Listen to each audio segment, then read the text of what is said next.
ഇത് അപ്പുറത്ത് തൊട്ടടുത്ത വീട്ടിൽ ആണ് നിശാഗന്ധി പൂത്ത് കിടക്കുന്നത്. പാതിരാപ്പൂവ്. അത് പാതിരാത്രി ആരും കാണാതെ വിരിയുള്ളൂ. ആരും കാണാതെ വിരിയും. കാലത്തെ ആരെങ്കിലും കാണുമ്പോഴത്തേക്കും അവർ കുഴഞ്ഞങ്ങ് കിടക്കും. നിശാപ്പൂവ്,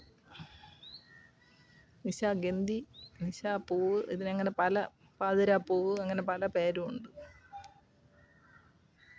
നമ്മൾ പട്ട് റോസ ഇവിടെ ഇഷ്ടംപോലെ ഉണ്ടായിരുന്നു, എല്ലാം പോയി.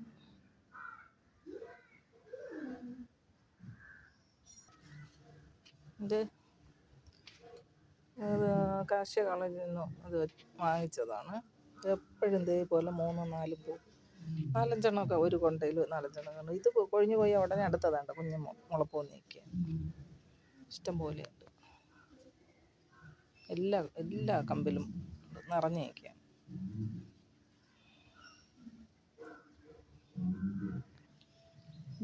നല്ല വലിയൊരു കൊല ഒടിഞ്ഞു വീഴുന്നു പോയി. പാളയം കൊട, അത് വലിയൊരു ജാമ്പെന്നു അതിൻ്റെ മണ്ടയിൽ കൂടിയാണ് കിടക്കുന്നത്. അതങ്ങനെ അങ്ങ് ഇട്ടൊക്കെയാണ്.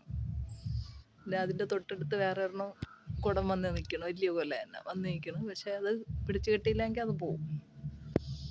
കണ്ടവരവളയിലും ഒക്കെ ഉണ്ട് വാഴക്കൊല. ഓണത്തിന് മഞ്ഞ ചെടി പൂത്ത് നിൽക്കും.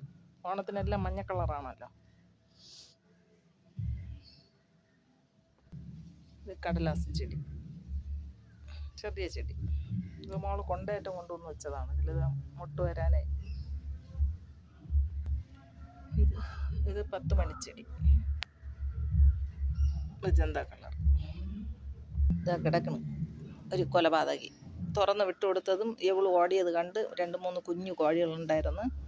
ഇവളെ കണ്ടുകൊണ്ട് പേടിച്ച്, ഇവളെ പേടിച്ചിട്ട് ഓടി വന്ന് വേറെ 2 യമാണ്ടന്മാരുണ്ട്, അവന്മാരടുത്ത് വന്ന് കയറി കൊടുത്ത് ആ കൂട്ടിനകത്ത് കയറി ഈ കുഞ്ഞ് ഗ്രില്ലിൻ്റെ ഇടയിൽ തല കൊണ്ട് വെച്ച് കൊടുത്തതും അവർ കടിച്ച് തൂക്കി അങ്ങ് എടുത്തു. അങ്ങനെ കടിച്ച് കൊന്നുകളഞ്ഞു.